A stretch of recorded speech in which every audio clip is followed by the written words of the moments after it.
is in the room. I saw her come in. Do we have Catherine with us today?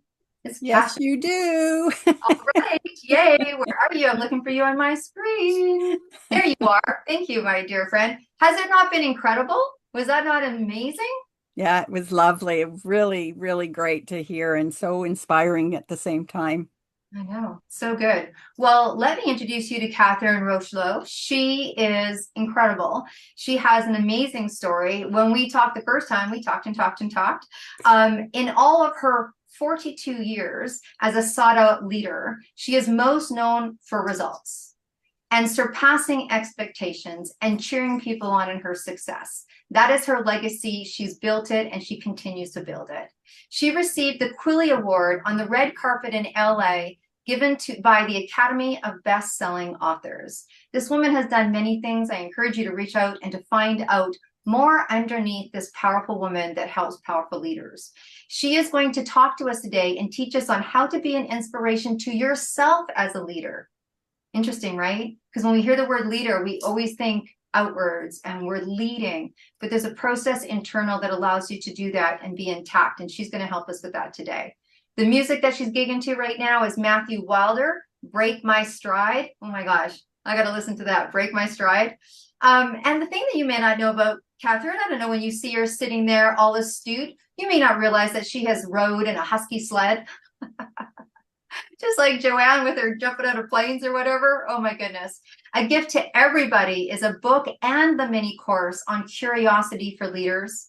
And then someone is going to get a beautiful session with her, $350 value for a leadership breakthrough package for entrepreneurs that want to identify their strengths and reignite the mission. So many times when you're leading out, you just pour into others and you might forget what it is that you're doing that for. But if that's the case, Catherine's going to tell us. And Catherine, I'm going to let you have the stage because I know you do it well. So take my stage, my friend. Great. Thank you so much, everyone. It's such a pleasure to be here. And Deb, it's my honor to be one of your guests, and for that, I'm eternally grateful. And inspiration is something that I really believe has to come from the inside. And so that's where, the whole thought for me was, how do you get that inspiration from within when maybe you don't feel inspired? And a lot of times it's one of those things that we do that we just don't quite get. And we want to know. And, I thought I'd share a little story, if I may, that really just tells you a little bit about where I was at one point. And I was the head of a department. I had a great team. I essentially had a great job, but there were some factors that weren't so great, and they were eating at me on the inside. And I really looked at what was happening to me at that point. And what I realized was I was doing a great job. I had a great team. I was, achieving everything that I set out to achieve.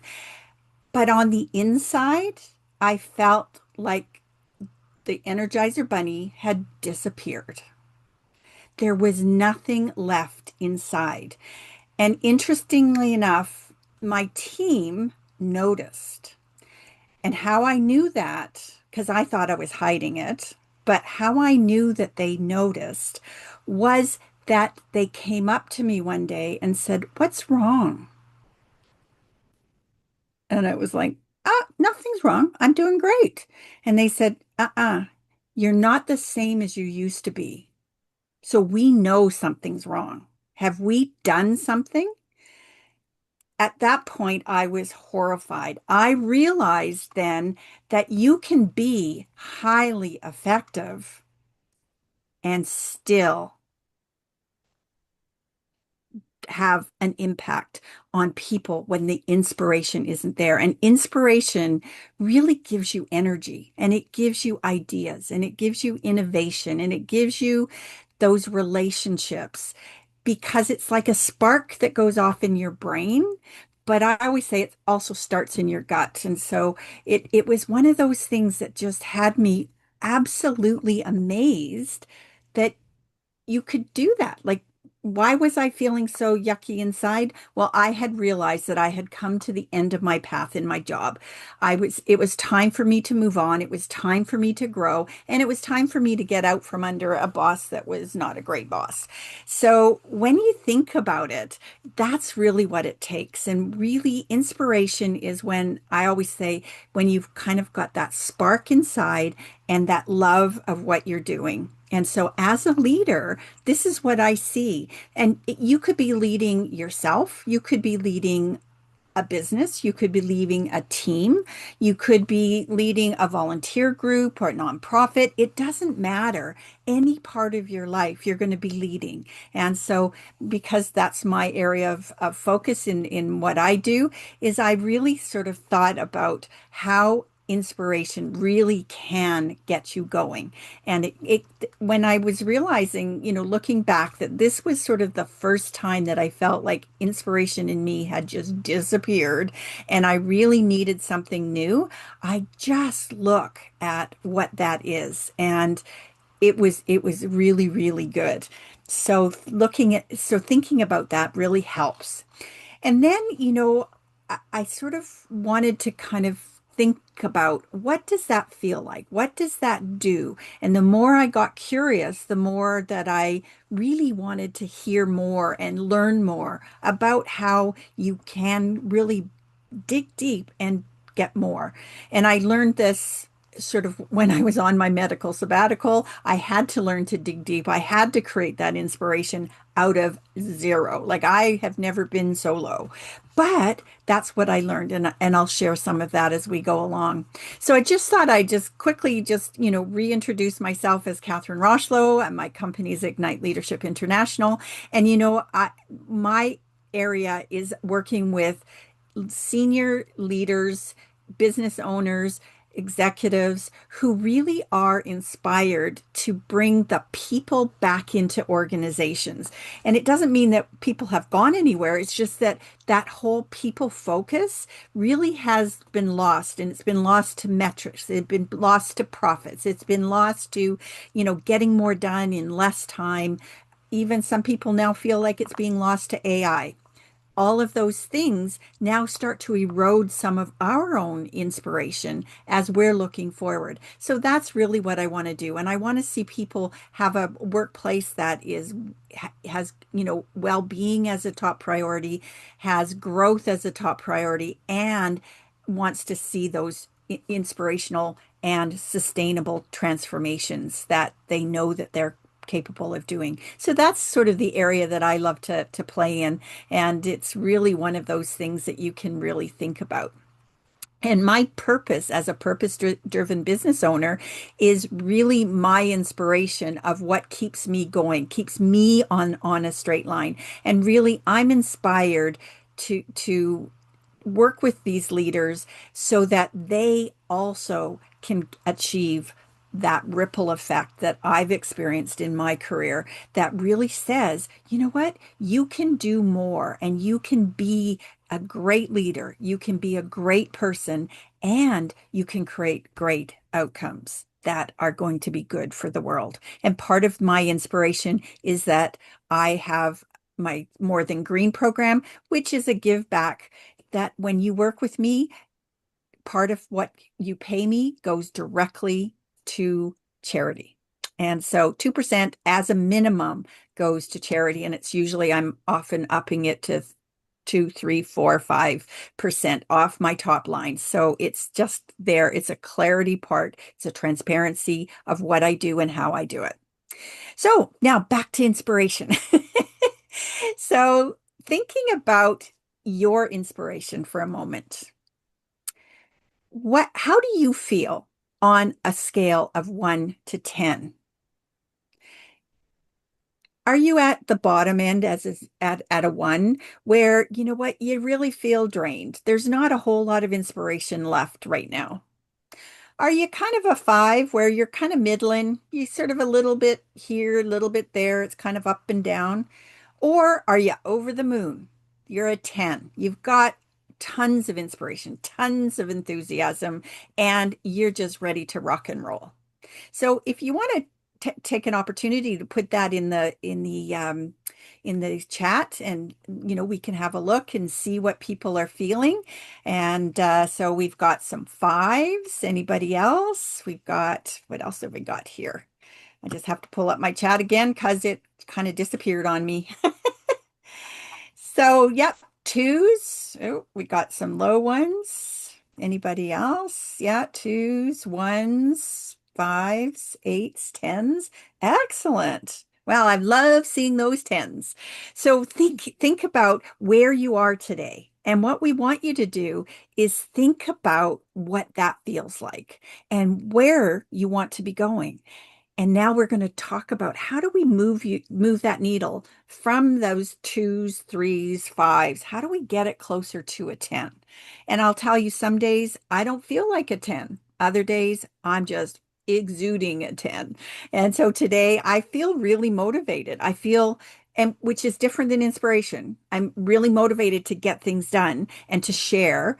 But that inspiration, for me, is what triggers those ideas. It triggers what I want to be doing and how I want to be presenting and those kinds of things. So I want you to think about that for yourself, is really, what is it that comes to you as you go through? And when it comes to, today's realities, we really want to think about what is it that we're facing in today's world? Well, I think the number one that most people could say is a whole lot of uncertainty. We don't know what's coming. And, uncertainty has a way of unplugging our inspiration.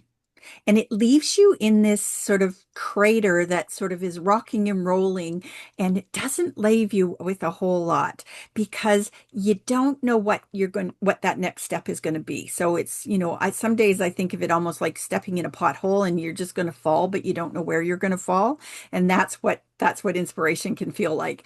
But other days you've got that good, strong surface and you just know where that next one is going to be. And as a business owner, one of the things that I found was that this uncertainty opens a whole lot of doors when we open our eyes and our minds and our hearts to what that looks like. So, where is that going to happen for you?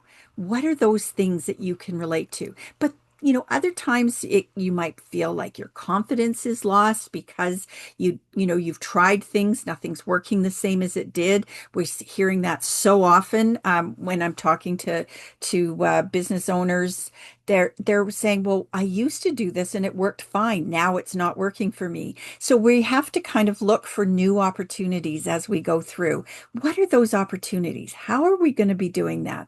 And when we think about other parts of the world today, we've got, change happening at a rapid pace. Now, a lot of people, change freezes them and they're stuck and they're frustrated and they may be even angry. And I see this when I've worked with teams and leaders that somebody on the team is not good with change, and that has a impact on everybody around them. And so what we want to do is look at how do we communicate that change? How do we sort of think about where it is we want to be going and how we might be getting there? And what is it that we're pulling in from the team to help us get to where we want to go? Because as leaders, that's what our job is to figure out where we think we want to go, and then to get others to embrace that change and come along with us. And when you can be inspired to do that, that's where you know that you're not in it alone. And I think that's where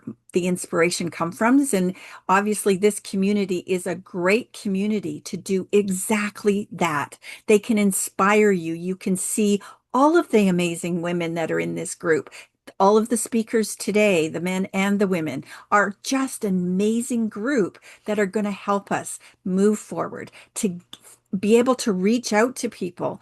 I've had some conversations with some of you. I have others I know we have to schedule, and I'm really encouraged by the quality of the people that I've met through this group and what each person has been able to achieve and what they're aiming to do in the world.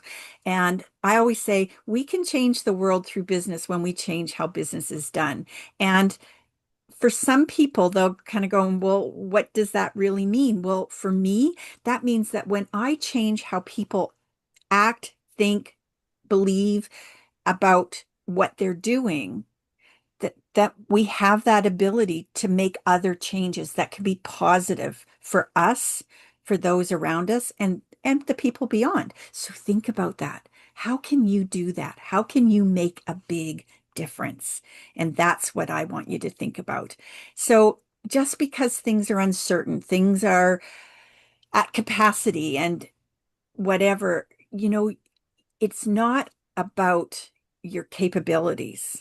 If you're losing your inspiration, it's not because you don't have enough capability. It's not because you don't have the confidence. Sometimes it's that you've withdrawn and you've lost that connection. And that is where your inspiration often gets drained because you're not keeping those connections because you're backing away. And that was sort of what happened during my sabbatical. When I had my sabbatical, I mean, I watched myself. I mean, it was like so visual in my head.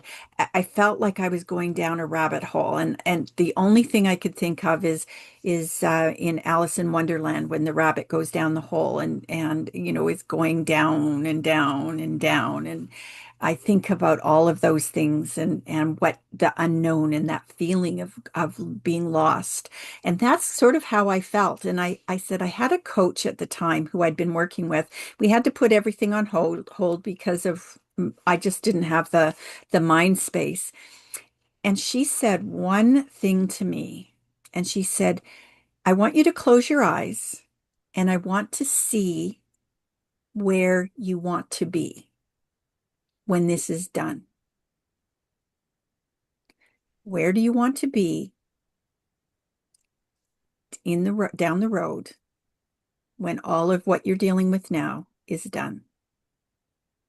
And in my mind's eye, I could see my business being a thriving business.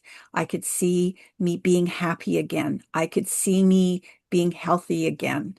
I could see all of these things that unfortunately took me 8 years to get to. But I traveled that journey and that mind's eye and that message that she shared with me that day when I was probably at my absolute rock bottom is what got me through. So if your inspiration is waning, always remember, just take a breath, close your eyes, think about where it is you want to go, and then envision it as though it was real. And then you take the next step. And that is the first step to inspiration. Oh, Inspiration is that spark. sorry, I started to clap sooner. I thought, that was so profound. And so thank you so much, Catherine, You're welcome. to hang out with her. She's just calm and cool and came from this place of, managing it all to learning about managing it to all to rising again. Like when I think of you, Catherine, I think of the rise again. And Yeah. you have a conversation with her and it's so fluid and it's so poetic. And thank you so much for being transparent. I have to say there's been a lot of transparency today about how people got to where they got to. I think it also makes them rise that much higher and that gives it more depth, like my little story in the mirror. What was that about? What was it about when your people came to you and said, what's up, sister? They said it maybe professionally because you were working in high court, but it's all very much like that. So thank you for sharing that. I think it Welcome. gives the allowance for other women to breathe instead of Mhm. looking at our sisters and our brothers up here and to be looking here and to rise with to where they've gone to. So thank you so much.